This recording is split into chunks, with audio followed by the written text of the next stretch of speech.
काही मुलांना प्रत्येकी 18 वह्या वाटायच्या होत्या, पण प्रत्येकी 24 वह्या वाटल्या तेव्हा 150 वह्या कमी पडल्या, तर मुलांची संख्या किती असा प्रश्न सोडवायचा कसा? लेकरांनो, तेथे असलेल्या मुलांची संख्या गोष्टी लक्षात घ्या. तेथे असलेल्या मुलांची संख्या विचारली, ही संख्या उदाहरणार्थ x आहे असं समजा. आता जेव्हा वह्या प्रत्येकी 18 वाटायच्या होत्या, प्रत्येकी 18 वाटप, तेव्हा एकूण किती वह्यांचा वाटप होईल? तर 18 गुणिले मुले, समीकरण स्वरूप एकूण 18x वह्या वाटल्या असत्या. परंतु गणित म्हणते असं न करताना प्रत्येकी 24 वह्या वाटल्या तेव्हा 150 वह्या कमी पडल्या. जेव्हा प्रत्येकी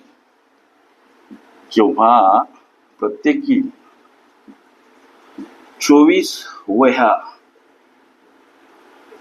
वाटल्या जातात किंवा 24 वह्यांचा वाटप होतो, तेव्हा वाटल्या जाणाऱ्या वह्या, जेव्हा वाटल्या जाणाऱ्या वह्या एकूण वह्या किती?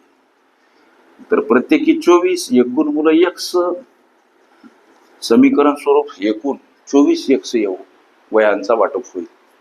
आता गणित काय म्हणते?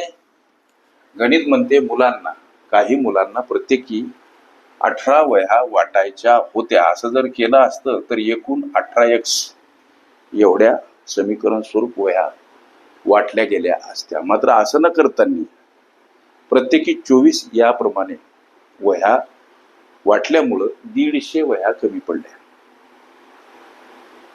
ह्या कमी पडणाऱ्या 150 वह्या इथं ऍड करा आणि समोर हा 24 वह्यांचा वाटप केल्यानंतर वाटलेल्या एकूण वह्या समीकरण स्वरूप 24x मांडा.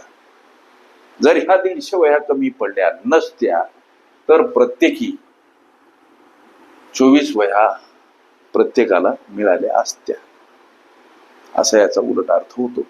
याची सोडवण करत असताना हे 150 असेच ठेवा. या 24x कडे जाताना हे 18x वजा स्वरूपात का मांडायचे सर? संख्या परस्पर विरुद्ध बाजूने जाताना एखाद्या पदासोबत अधिक असेल वजा, वजा असेल अधिक, गुणिला असेल भागिला, भागिला असेल गुणिला, अंशस्थानी असेल छेदस्थानी, छेदस्थानी असेल अंशस्थानी मांडावी लागते. आता हे 150 बराबर ही वजाबाकी किती? तर 6x. आता लेकरांनो 150 कडे जाताना 6 भागिला समोर हे x 25 बराबर x काय आहे? हे x म्हणजे काय आहे? तेथे असलेल्या मुलांची संख्या उदाहरणार्थ x असं आम्ही गृहीत धरलं. मुलांची संख्या किती? उदाहरणार्थ x जमल. प्रश्न त्या मुलांची संख्या किती? 25 हे तुमच्या विचारल्या प्रश्नाचं उत्तर. ओके.